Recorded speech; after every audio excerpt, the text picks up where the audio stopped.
Okay, so you know how sometimes your Wi-Fi just acts up and there's like no reason for it? Yeah. What if it wasn't like just, a technical glitch? Right. What if it was like ghostly interference? Mm. That's what we're diving into today. Yeah, yeah, we're gonna look at this idea that's been going around, that's been called the Wi-Fi ghost hypothesis. WGH. Yeah. Exactly. Is our wireless internet actually a ghost? Well, we're going to find out in this deep dive. We're going to be looking at this research paper Oh, yeah. called "Is Wi-Fi Really a Ghost? A Spectral Analysis of Electromagnetic Hauntings." Very catchy title. It is, yeah. So we're gonna be talking EMF meters, Yeah. thermal cameras, and even trying to talk to some Wi-Fi ghosts, maybe. Oh, that's going to be It interesting. is gonna be interesting. So let's get into it. Yeah. Wi-Fi, the ghostly doppelganger. Um, So the idea here is that Wi-Fi is eerily similar to classic ghost behavior. Yeah. Moving through walls, right. unexplained interference, Yeah. creating chills even when the thermostat is fine. It's true. So according to this research paper, they used EMF meters, Mm-hmm. which is what ghost hunters use Exactly. in Wi-Fi-rich environments. Yeah. And a whopping 98% of those meters Wow. detected heightened activity similar to paranormal hotspots. Right. So they're saying that areas with lots of Wi-Fi signals are basically like haunted locations. Yeah. And then to make it even creepier, 37% of their study participants reported phantom chills near routers. Wow. So people are literally getting the creeps from being around Wi-Fi. Yeah. I mean, think about it. Yeah. Wi-Fi signals, they can move through walls, right? Just like ghosts supposedly can. Right. And they can cause all these weird, unexplained things to happen, like interference, Yeah. drop connections, things like that. Makes you want to chuck your router out the window sometimes. Yeah, definitely. And then when you add in the fact that people are actually reporting physical sensations like chills near these devices, it just adds another layer to the mystery.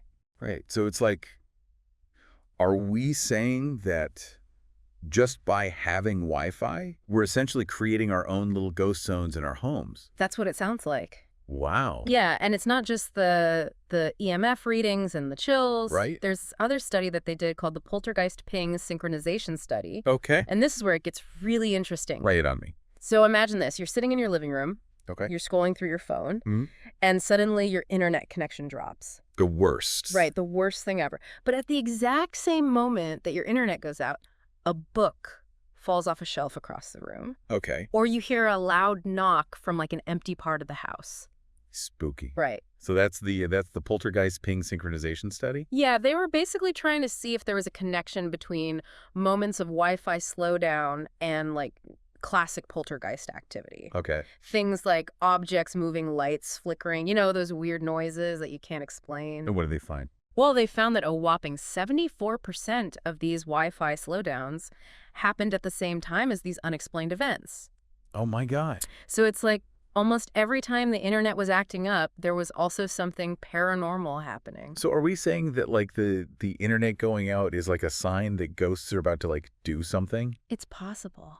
Wow. I mean, think about it. What if those Wi-Fi disruptions, those moments when our internet sputters or our devices act up, Yeah. what if those are actually like signs of ghostly energy trying to break through to our world? Ooh. Like maybe they're trying to manifest their presence in the physical realm, and that's what's causing the interference. Okay, so if I'm understanding this correctly, the next time my Zoom call freezes, Right, it might not be my internet provider's fault. right. It could be a ghost trying to get in on the meeting. Maybe. Oh. But it's not just about ghosts causing mischief with our tech. Oh. There's also this idea that maybe they're trying to use Wi-Fi to communicate with us. So they're not sending us emails?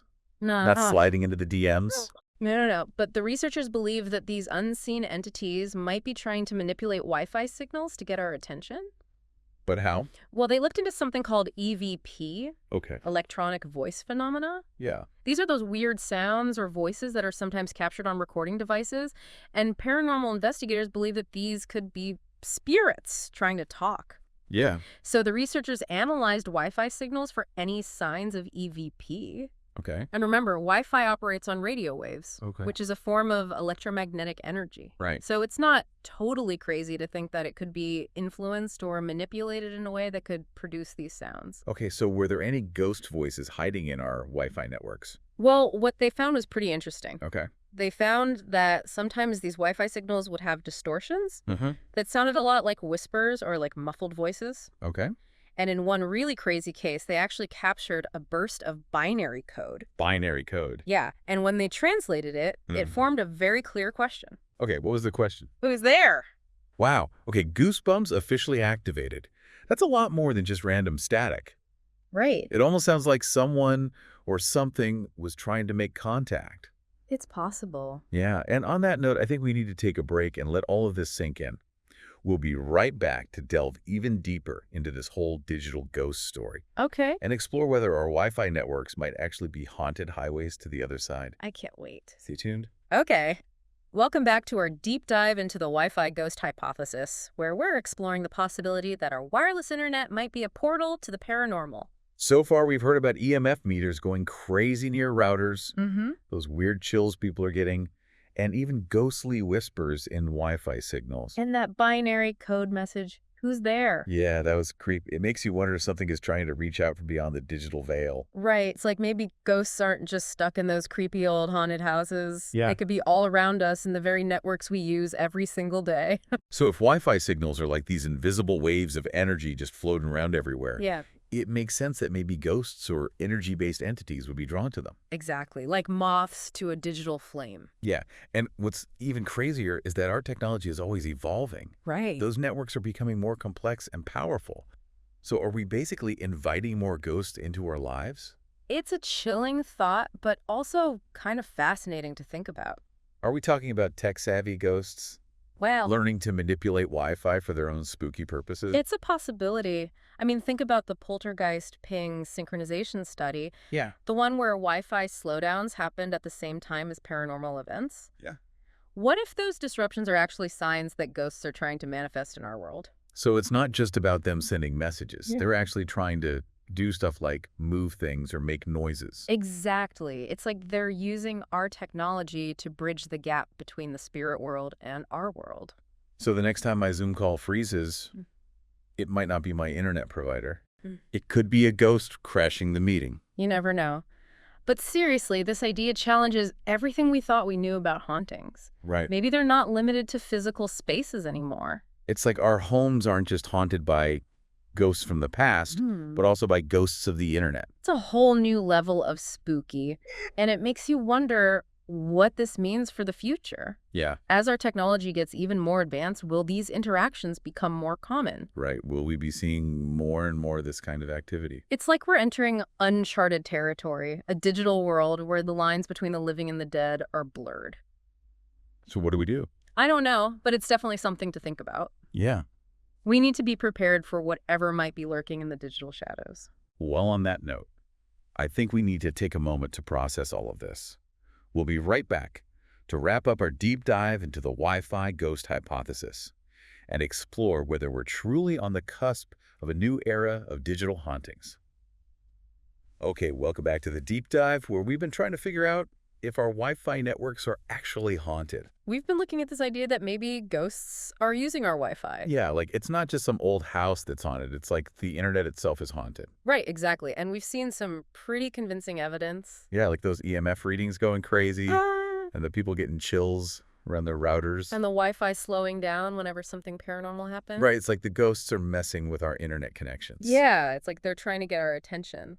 So what does all of this mean for the future?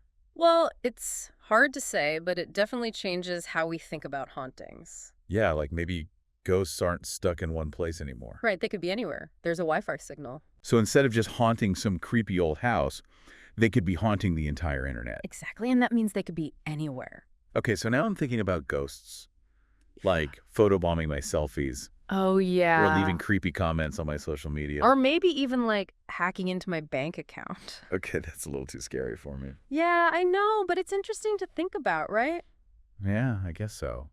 So how do we even begin to understand all of this? Well, I think we need to start thinking about the digital world and the physical world as being more connected than we thought they were. So it's not just that ghosts are learning how to use our technology. No, it's more like they're adapting to this new digital environment. So maybe instead of looking for ghosts in old houses, we should be looking for them online. Yeah, maybe we should be checking our social media feeds for ghostly activity. Okay, so the next time my Spotify playlist starts acting up, Yeah. maybe I should say hello to my router. It couldn't hurt. Right, because it might actually be a ghost messing with my music. Exactly. You never know who's listening on the other end of that Wi-Fi connection. Well, I think that about wraps up our deep dive into the Wi-Fi ghost hypothesis. Yeah. We've learned a lot today, and it's clear that this is just the beginning of our understanding of this whole digital ghost thing. Right. There's still so much we don't know. Yeah, so keep your minds open, keep your EMF meters handy, and maybe don't complain about your internet connection so much because it might be a ghost trying to say hello. And until next time, stay curious, stay connected, and keep exploring the weird and wonderful world of the paranormal.